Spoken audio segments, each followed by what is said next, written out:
Hi, this is Threexo from CounterSpec.com, and we are going to go over some information from Mirage, mostly the importance of mid, how to control it, how to take it on a basic level. This video should be for players who are new to being an IGL for your team, or you are forming a team for the first time, or maybe you guys just play casually like we do. But this should help you at least get an idea of where you need to be as far as thinking for doing IGL work for your team. You shouldn't so much be relying on set executes. It's the kind of thing where most of the teams now on their counter-terrorist side have enough counter flashes and counter smokes to be able to stop a rush or stop a basic A execute or basic B execute smokes. You're not gonna be given the same kind of respect, and people are gonna push behind you. You stack up in B or you stack up on A, and you want to execute there. Well, you have to expect that the back end of the map is collapsing behind you. Guys are getting information, and they will do that. So map control is super important, especially on a map like Mirage. You can't give them B apps. You can't give them A ramp. Otherwise, you're going to be in bad trouble. So let's take a look at the map here, if it'll let me. There we go. All right, here's the map.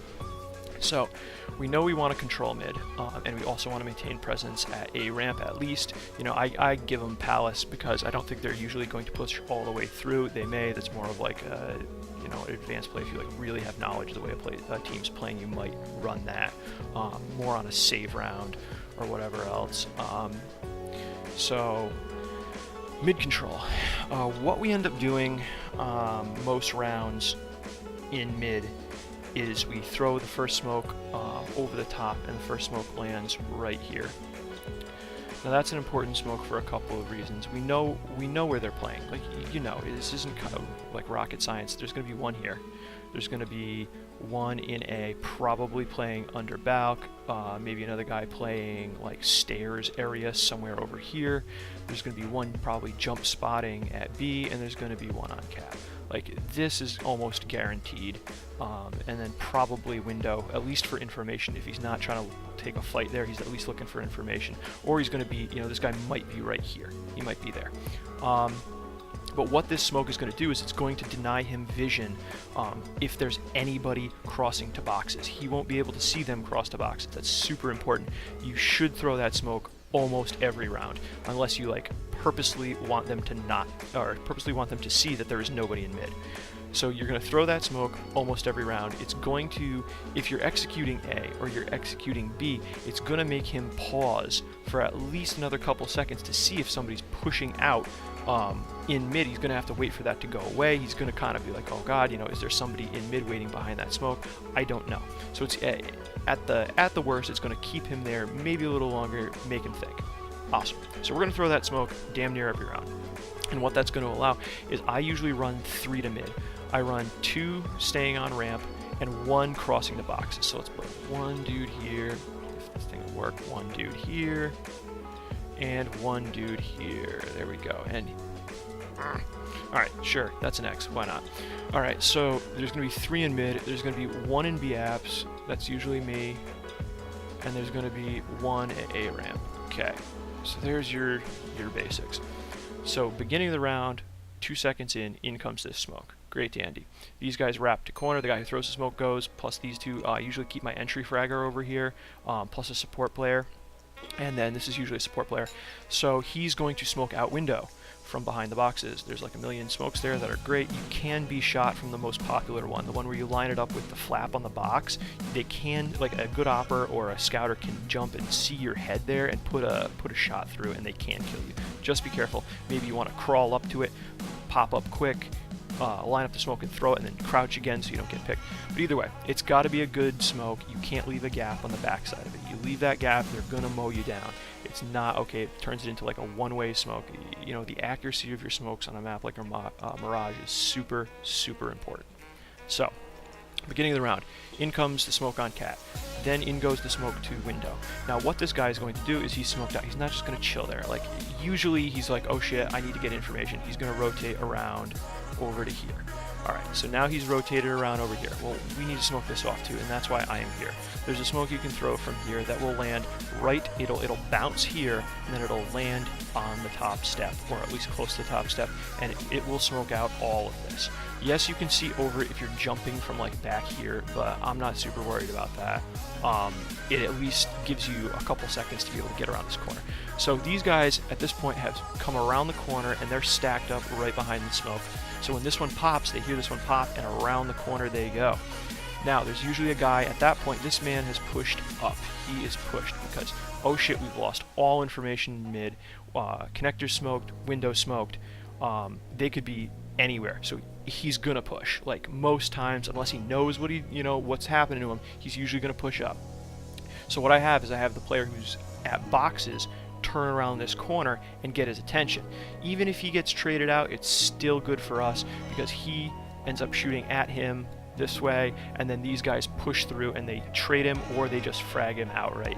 But then life is great because now you've opened up connector, and you have, this is essentially a stack. You've got 3 guys. I mean, even if they see this, maybe this guy rotates out here back into sight somewhere over here, and maybe this guy is up on top of here now getting info. But it's essentially a stack. You got 3 guys at A and you got 1 guy at B. And at this point we've got 2. We have 2 here, 2 guys, and we've got 1 me in apps. More or less I'm gonna smoke over, I'm gonna flash over, and I'm gonna peek for info. And what you can do with this guy at A is he's got ramp control. You don't want him peeking, you want him throwing like flashes or smokes. Maybe he wants to smoke this off, make it look like maybe we're going to come back to A, you don't know.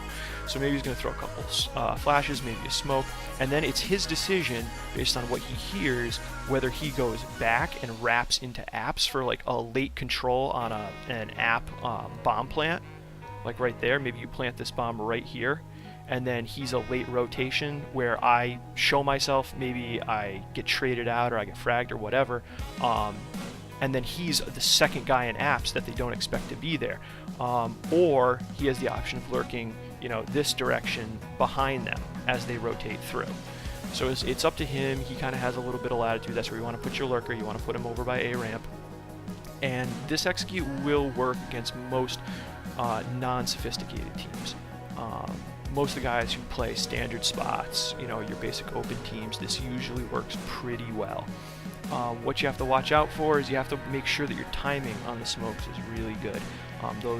The window and the connector smoke have to go in more or less at the same time, and then you have to get a frag in mid after that. If you don't get a frag, you've lost a lot of your utility, and the late round is going to be relatively difficult. But if you do get a frag, then you can kind of listen and hear what you've got, and you also have the option to rotate back to A at that point. You've got 2 or 3 guys in mid. You've got control up here. I usually take bomb up into apps. You are a little vulnerable to underpass. You have to be careful that you don't get fragged from underpass. It's happened to me a couple times. But what'll happen too is you get a nice little game going in apps where when you smoke out window, a lot of times he will jump underpass, or this smoke gives him the opportunity to get in there. So like he can be in there. That's totally fine. But what you do is once he realizes that he can go underpass more or less free, he's gonna love to do it, and you can just wait on him. Just wait on that asshole and frag him because he's gonna think like, oh shit, I can get up behind him. Well, you want to abuse that. You want people thinking that they can get somewhere, that you've given them an opportunity, when really you've just forced him to make that decision. You've planted that seed in his mind like, oh shit, I can go underpass, and then you're going to punish him for doing what seems logical.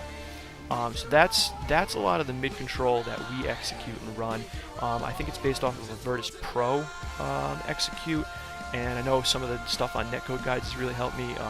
I can't speak highly enough about getting that service seriously. Get netcode guides, but it's a great little execute, little hold, and it's a fun default because you have so much opportunity to rotate back to A or B depending on what you get and what you hear. Because these 2 guys too, if you end up with 3 instead of a trade, one of your guys can go up through ladder room, and then you can have a super sick pinch on the guys in market, especially if you have ladder room control straight through to connector. So yeah, that's what we got, and I think we're going to go over now how the smokes are thrown, where everybody plays, and such. Okay, so let's take a look at those smokes, how they're thrown, where they go, etc. It should at least help a little bit. So Joey's going to be the one who throws the smoke for Cat. So he's just going to line himself up with that corner, not that corner, just the corner to the left. Yeah, to the left there and look below the antenna, and he's going to throw that one. And then Box is the next one. He's going to wait for that smoke to come in. He is going to run over there, over the boxes, and he's going to smoke the window, standard window smoke. Yeah, and throw that one. All right, and I'm going to go into this corner in B apps, and I'm going to put my crosshair right there, and I'm going to throw that one, and that one's going to go in. Now at this point, we've got Easy and Joey pushing up Banana. He jumps into the corner, and he gets traded out here. Yep, Box gets traded, and then we get the kill on BLM there. And then I think we rotate back. Yeah, we rotate back to A. At this point, we're in overtime. We've been running that strat all night long. So, let's see, I'll switch over to T-Shark. So we run that, and we rotate back to A. And at this point, you know, we ended up with a situation in which one person was in window, one person was in B, one person was in A. After getting that pick on Cat, and things just kind of work, you know. It really breaks the map into two halves, and it makes them make a decision which side they're going to defend once you get that pick in mid, once you get that good control. Okay, so just to recap, one smoke here, one smoke here, one smoke here. Now, you know, you can always run variants off of your basic map control strategy. So if that's, you know, if that's what you're running, and maybe the guy's jumping underpass, you put two up in apps here, and you wait for him, and then you frag him out. Or you run this, and then you send two guys to box, and you smoke here instead of connector. And then you try to, especially if you know that the guy likes to push up right here and stay there, then you put a smoke in there. You send one guy through the smoke, and you send one guy under to try and trade him. So you get the trade and connector instead of the trade on Cat here. Maybe you boost one into window right into the smoke, and he sets up on the table. That's an option. But there's a lot of things you can run off of your basic map control strategy, and they really should be based on what they're doing to win rounds, because they're going to win rounds, like, it's going to happen, and you've just got to figure out what's working for them, because if they figure out something that's working for them, especially in a lower tier like open, if something works, they're going to do it again. You know, it's just, there's not a lot of change that people throw in open. If something's working, they're not going to be like, oh, that works, I'm just not going to do it again. They will do it again, and you just have to, like, see where you're getting broken, like where your strat is breaking down, and then you have to figure out where to put people to be ready for whatever bullshit they're going to throw at you. Another little strat I like to run if I've got a good opper who's playing for me is I like to put them up into Palace right here, and then when this window smoke goes in and he rotates this way, well, guess what? You should have vision on him there. You usually want to put two players here, you know, one support player to watch your opper and make sure that he's okay to not get fragged. And then he should be able to have vision clean through to Palace. And that's kind of another easy pick you can get if you know that he's rotating to connector from window. He's trying to, like, peek to get info at window. Well, you know he's rotating around there. You forced him into a situation where he's exposing himself. You blast him. Easy peasy.